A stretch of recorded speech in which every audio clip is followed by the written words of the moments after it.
షేక్ అన్వర్ గారి millionaires wealth creation workshop November 20న నిర్వహిస్తున్న ప్రోగ్రాంలో జాయిన్ అవ్వాలనుకుంటే వెంటనే సంప్రదించండి.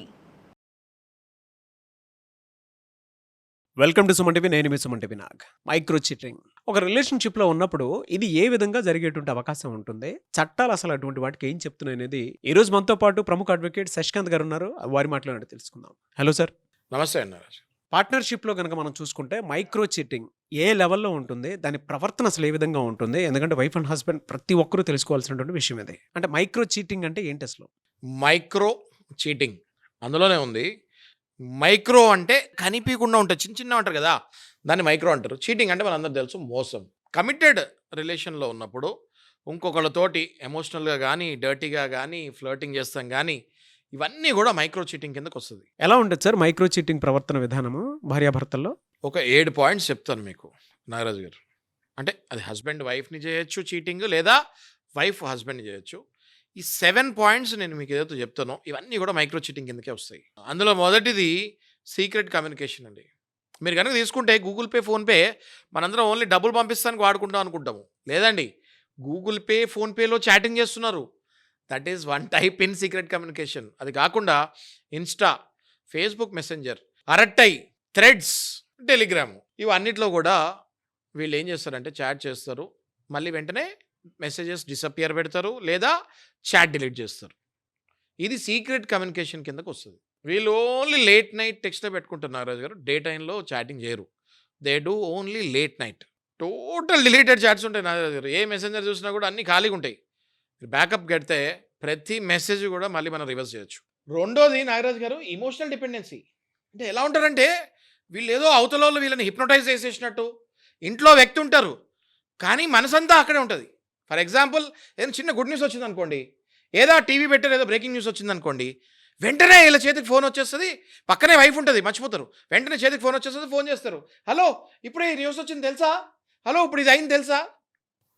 పక్కన నుంచి వైఫ్ ఇలా చూస్తుంటుంది, నాకు చెప్పలేదేంటి అనేసరికి వాడికి కూడా అర్థం కాదు. అంత డిపెండ్ అయిపోయాను నేను, అయ్యో పక్కకి వెళ్ళి మాట్లాడాలి కదా, నా వైఫ్ ముందే మాట్లాడేశాను. అదే వైఫ్ పాయింట్ నుంచి అయితే ఎలా ఉంటుందండి? అయితే ఇది నేను చెప్పింది అబ్బాయిలు కాబట్టి కొంచెం ఎక్సైటెడ్గా చెప్తారు.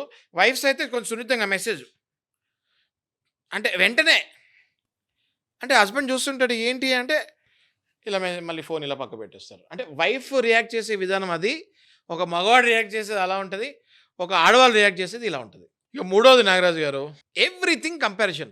అరే రే రే రే రే, ఈమె తెలుసా ఇలాంటి ప్రాబ్లం వస్తే ఎలా సాల్వ్ చేస్తుందో. వైఫ్ అయితే మీకు తెలుసా అండి ఈయన నేను ఇలా చేశాడు, ఇలాంటి ట్రబుల్ వస్తే ఈయన ఇలా చేశాడు బిహేవ్ అంటే వెంటనే అవతల పార్ట్నర్ కనెక్ట్ అయిపోతారు. వీళ్ళు నాకంటే వాళ్ళకి ఎక్కువ క్లోజ్ అవుతున్నారన్నమాట అన్నది టక్ మన బ్రెయిన్లోకి వచ్చేస్తుంది.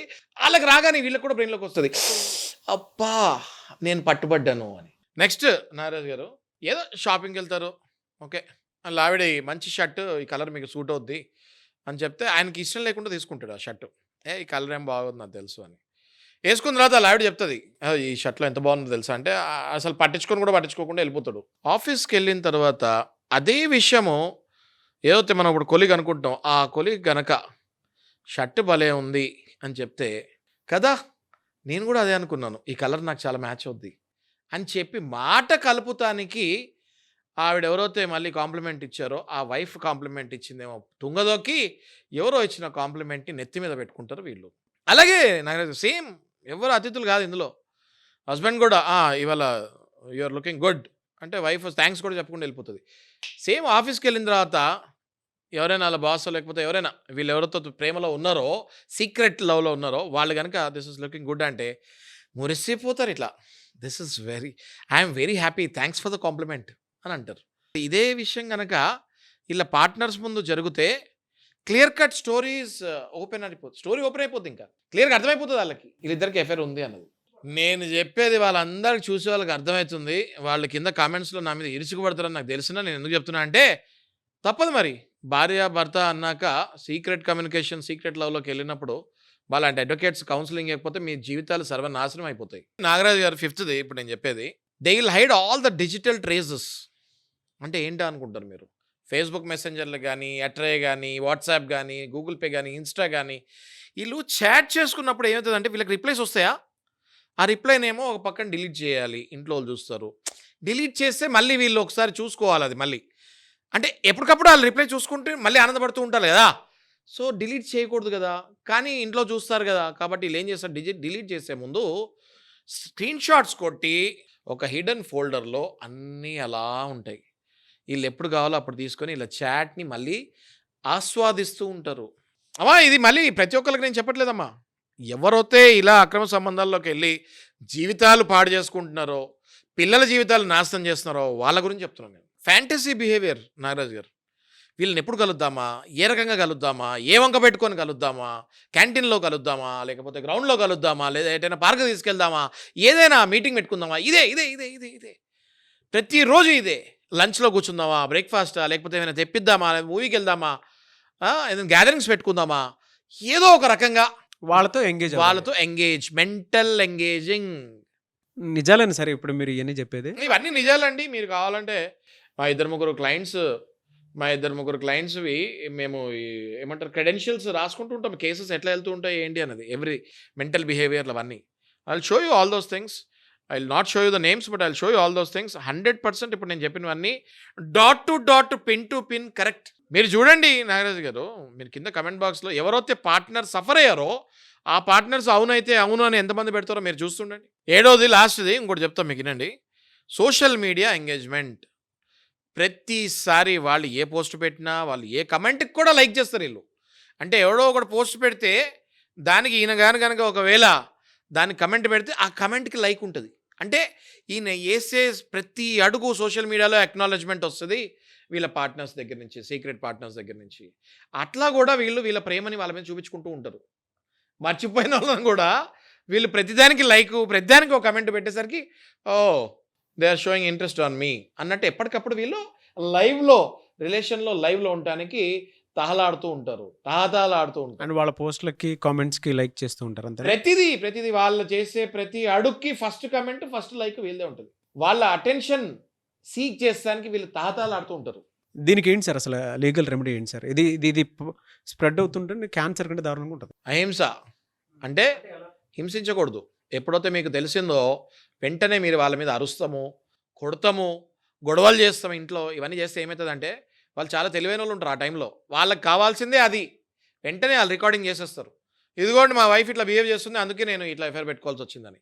కాబట్టి మీరు వైఫ్ అయినా హస్బెండ్ అయినా సేమ్, నేను చెప్పేది మీకు పర్టికులర్ జెండర్గా అని చెప్పట్లేదు నేను. ఇది కామన్.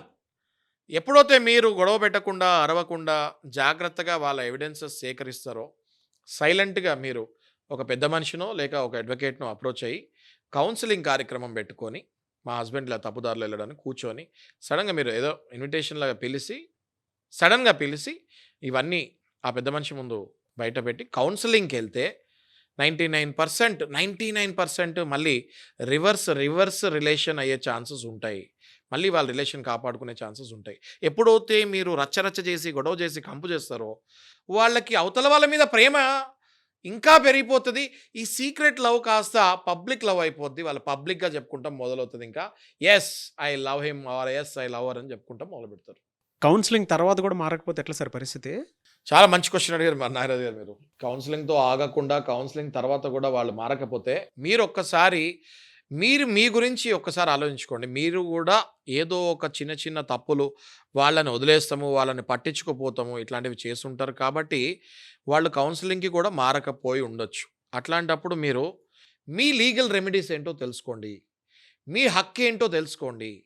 అవతల వాళ్ళ మీద ఎలినేషన్ ఆఫ్ ఎఫెక్షన్ అనే సివిల్ కేసు వేసి మీ భర్తని లేదా మీ భార్యని మళ్ళీ వెనక్కి లాక్కునే ఒక మంచి ఉపాయం ఈ మధ్య ఢిల్లీ హైకోర్టులో పాస్ చేశారు. We can also follow the same procedure. Alienation of ఎఫెక్షన్కి వెళ్ళి మా ఫ్యామిలీలో చిచ్చు పెడతానికి పలానా థర్డ్ పర్సన్ వచ్చారు, వాళ్ళ వల్ల మాకు ఇన్ని డిస్టర్బెన్సెస్ అయినాయి అని చెప్పి వాళ్ళ మీద కంపెన్సేషన్ కూడా మీరు వేసుకొని సివిల్ రెమెడీ కింద కూడా వెళ్ళొచ్చు. వెంటనే మీరు డైవర్స్కి 498లకి వెళ్ళక్కర్లేదు. సివిల్ కేసు ద్వారా రెమెడీకి కూడా మీరు వెళ్ళవచ్చు. బట్ వెరీ గుడ్ ఇన్ఫర్మేషన్ అండి. Thank you so much Shashikant గారు. Thank you Nagaraj. సుమన్ టీవీలో మీ పర్సనల్ అండ్ బిజినెస్ ప్రమోషన్స్ కోసం కింది నెంబర్కి కాంటాక్ట్ చేయండి.